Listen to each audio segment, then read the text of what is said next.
Hello, everyone, and welcome back to another episode of Conversations with BSNL. Today, we are delighted to host Ms. Pratibha Singh, a technology-focused legal professional whose career journey beautifully demonstrates how a lawyer can evolve from traditional litigation into a globally recognized in-house counsel role. Ms. Singh graduated from Dr. Ram Manohar Lohiya National Law University, Lucknow, and began her legal career handling real estate and consumer litigation at BPTP Ltd. Over the years, she transitioned into the corporate world, working with organizations such as Career Global Corporation and Enghouse Systems Limited. Today, she serves as legal counsel India APAC at Enghouse Systems, advising stakeholders across the Asia Pacific region and supporting commercial transactions across North America, Europe, the Middle East, and Asia. Her work includes negotiating technology and SaaS agreements, advising on GDPR and DPDP Act, supporting global commercial operations, and helping businesses navigate legal risks in the digital economy. With experience spanning litigation, commercial contracts, privacy law, technology transactions, and international legal operations, she brings a unique perspective on building a modern legal career. We welcome you, ma'am. Thank you, Riti. I'm glad to be here. To start with, ma'am, can you tell us how did you secure your role at BPDP? What was the interview and selection process like? BPTP was my first corporate role after law school. So, it was always special for me because as a fresher, I applied for numerous jobs on different job portals, right? So, I gave multiple round of interviews, and then finally I got this offer. So the process involved multiple interview rounds and focusing on litigation knowledge and the drafting skills and the practical understanding of the consumer law. And since I was a fresher, they were more interested into my willingness to learn and my communication skills and rather than my technical perfection. Right. And at BPDP, what did a typical day look like? What skills did you develop there? A typical day would be like I used to attend court hearings in the morning, and then I used to come back to office, then do the drafting. So basically, drafting all sort of replies, evidences, legal notices, etc. Right? And then I also used to do a lot of dispute resolution with the customers through mediation and settlement discussions.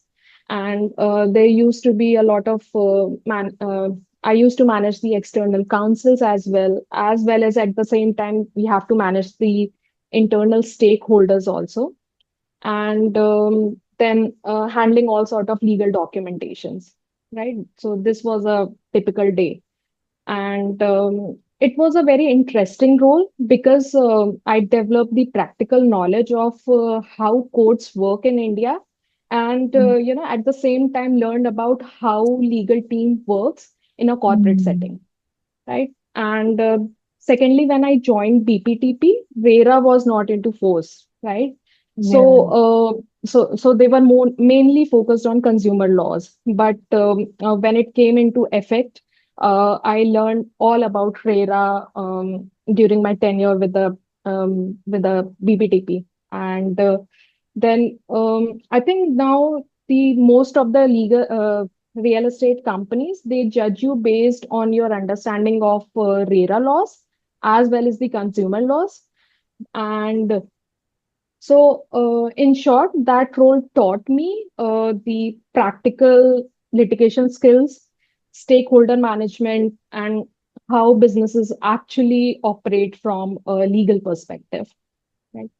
Right. And as you were mentioning that, nowadays what they seek from law graduates. So what advice further would you give to law graduates seeking legal officer positions in real estate companies? Yeah, so real estate companies, they are very practical. So companies value people who are, who can solve issues quickly. and who can work with business teams confidently, right? Mm. And for real estate companies, you have to focus on basics like your contracts, like how to read contracts, how to interpret a contract, right? Then you have to focus on your property laws like RERA, consumer laws. Mm. And then you have to also focus on your drafting skills. These are also very important, right? And last but not least is the negotiation and your communication skills, right? So I know in law schools they don't teach us how to negotiate basically, right? So Mm. it's a skill that you have to develop on the job, right? And it's very important also because for someone to excel as a lawyer, they should know how to negotiate effectively. And Well, there's a book that I can recommend to students, and which is called The Art of Negotiation. It's very enriching, and yeah, I would recommend everyone reading that. thank you. Grateful about that, ma'am. And Mhm. how did you prepare for the interview at Career? And what kind of questions were you asked?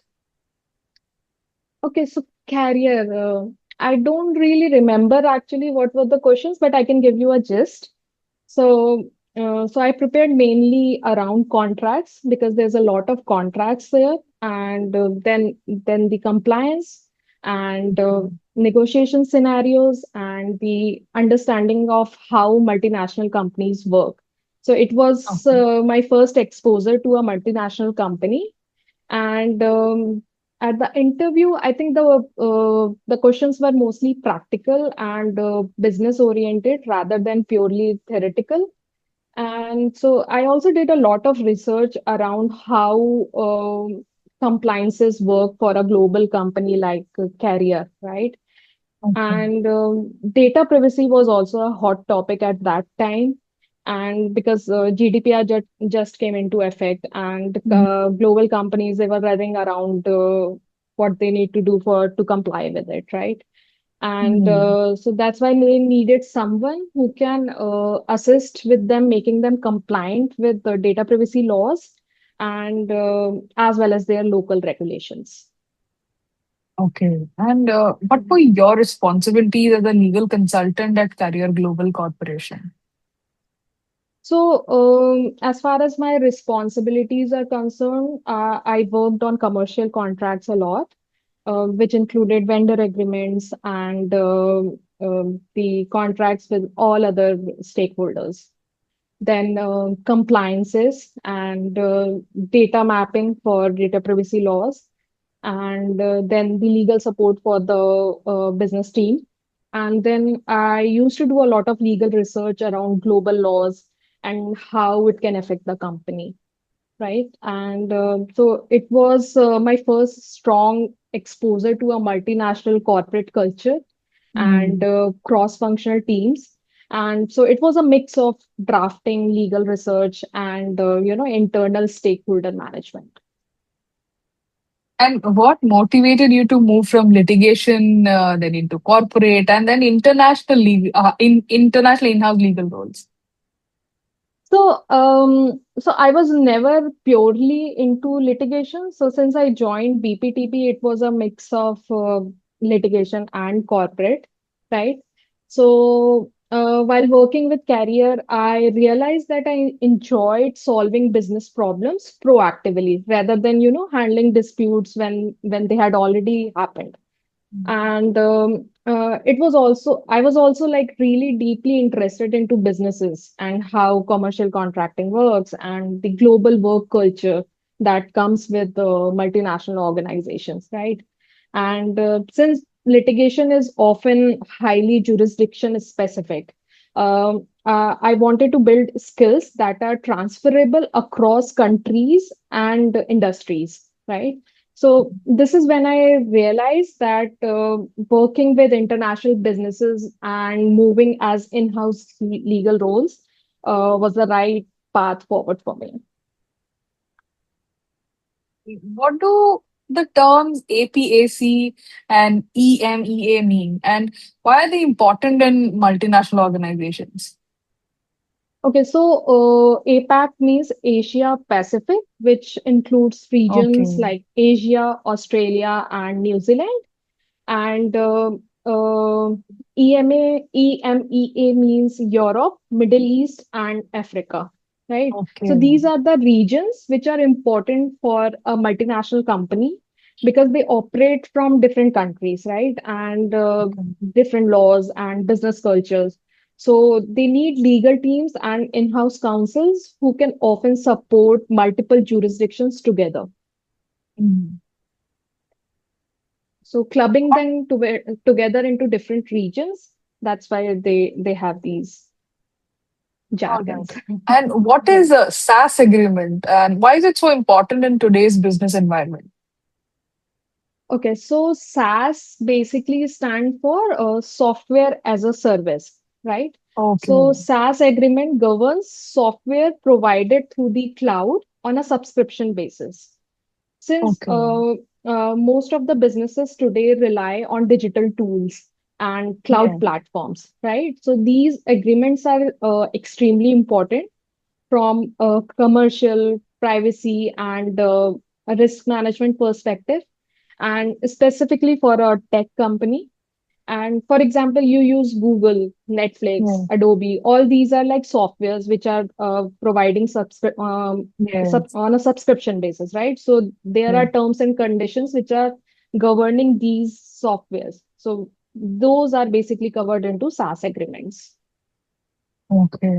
And what does your current role as legal counsel India APAC involve on a day-to-day basis?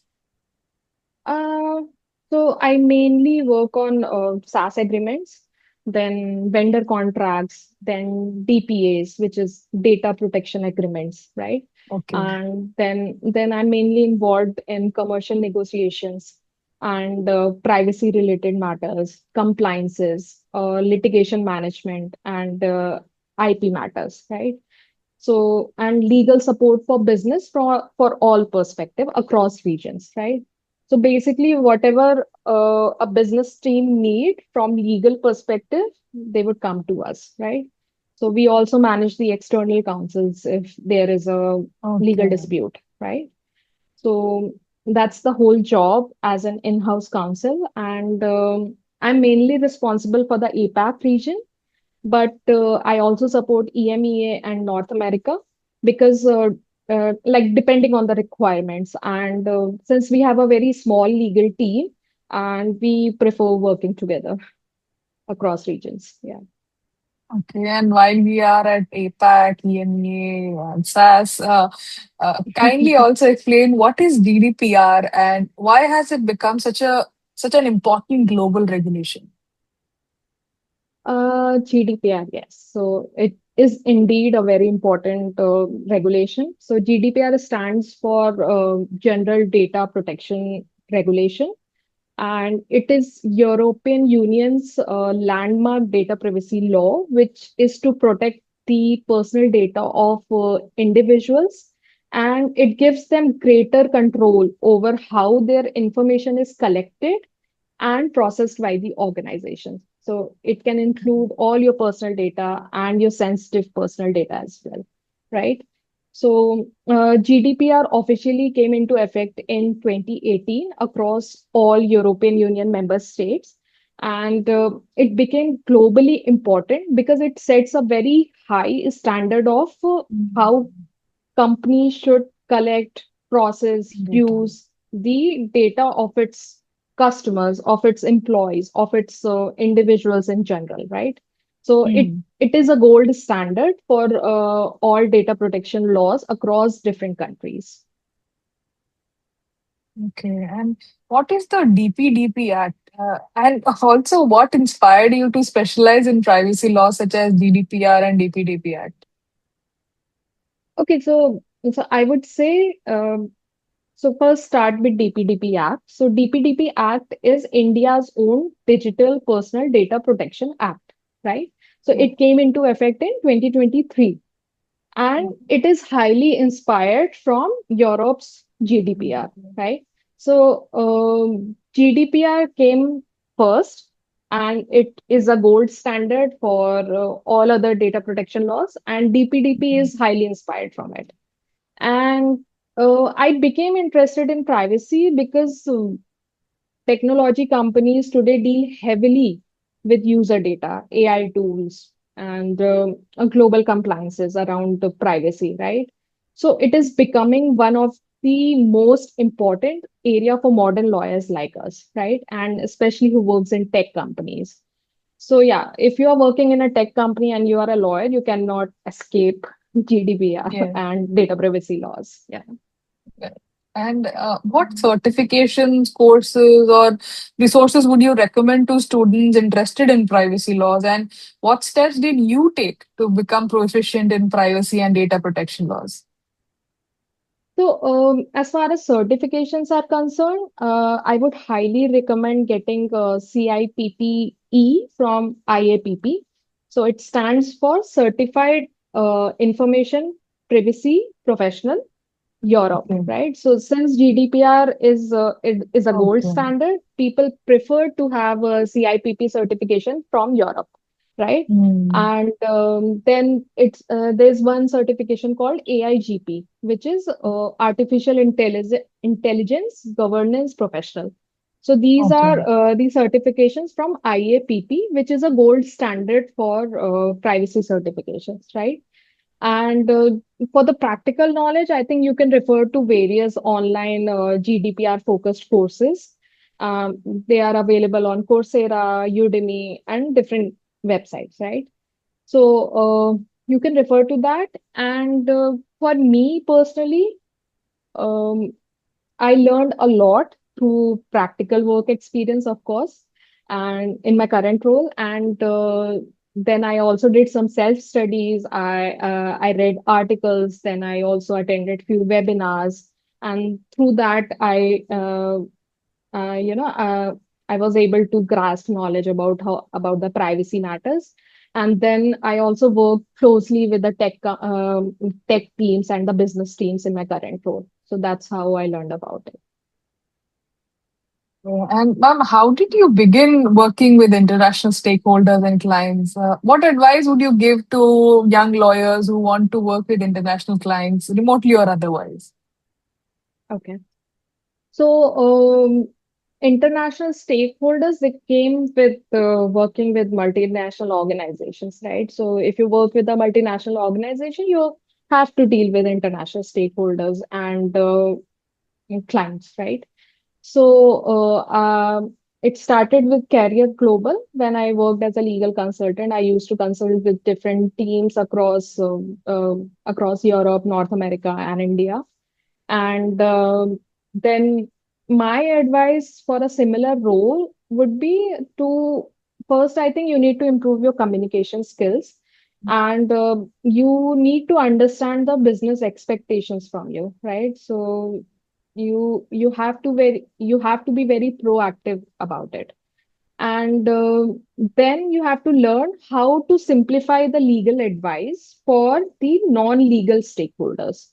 So not Okay. everybody in the business can read your legal advice. They don't know how Yeah. to read a clause. They don't know how to read a contract.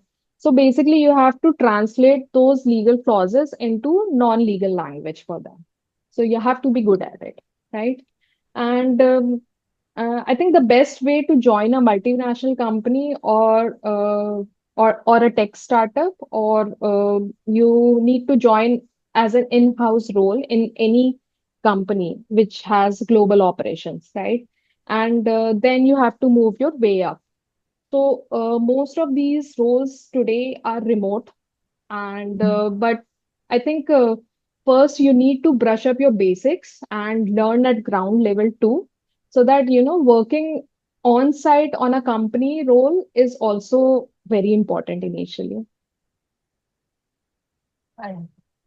And what Mm. kind of questions are typically asked in a privacy law and compliance interviews or, while landing international clients? Um, so typically the sorry. So typically the questions are like scenario based, and for Okay. example, how would you handle a data breach? How would you handle a data processing clause? How will you negotiate it? Then, how will you manage compliance risk around cross-border data transfers, right? So these are like the sort of questions that are usually asked in the for these roles. And they also check the commercial understanding of the business and the type of data that you are handling and what are their risk levels and is it just personal data or is it like sensitive personal data as well? So, so you need to have a clarity around these concepts and communication styles. Okay. And does Correct. Enghouse offer internships or entry level opportunities to Indian law students? If yes, so how can students apply and what qualities make an applicant stand out? So opportunities may vary depending upon the requirement and the business needs. And but students can definitely go to the careers page and follow their LinkedIn page and get an update about the openings. And if you get an opening, I think the candidate who stands out usually have a strong communication skill. They have good commercial understanding and adaptability, and they should have genuine interest in technology law, right? And what internship experiences should students seek if they want to become in-house counsels in the technology sector? Uh, I think they should target for tech companies and startups. They can start with the startups and they should apply for internships within multiple industries. They can target across industries for companies and they should try gaining exposure in commercial contracts, which are very important, then data privacy and compliance requirements, right? And I think even internship in legal operations and contract management is also valuable today. Right. And lastly, Mhm. ma'am, if you were hiring a legal officer or a legal consultant today, what Mhm. qualities would you make, what qualities in a candidate would make him stand out?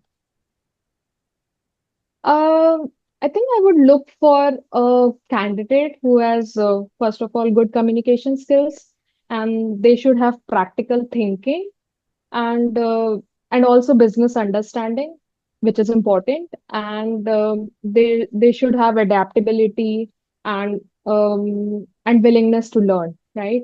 So I think technical knowledge is important, but attitude and problem solving skills matters even more today, especially for in-house roles. Right. And well understood, ma'am. Thank you so much for taking the time to share your experiences and insights with us today. Your journey from handling consumer litigation and real estate disputes to advising multinational technology companies on commercial agreements, privacy laws, and global business operations is truly inspiring. We are confident that your guidance on in-house practice, technology law, SaaS contracting, data privacy, and international legal careers will help countless law students and young professionals to make informed decisions about their future. On behalf of everyone at DSNL, thank you once again for joining us, and we wish you continued success in your professional journey. Thank you so much, Ritu, and thank you for giving me this opportunity to appear here. Thank you so Thank you, ma'am. much.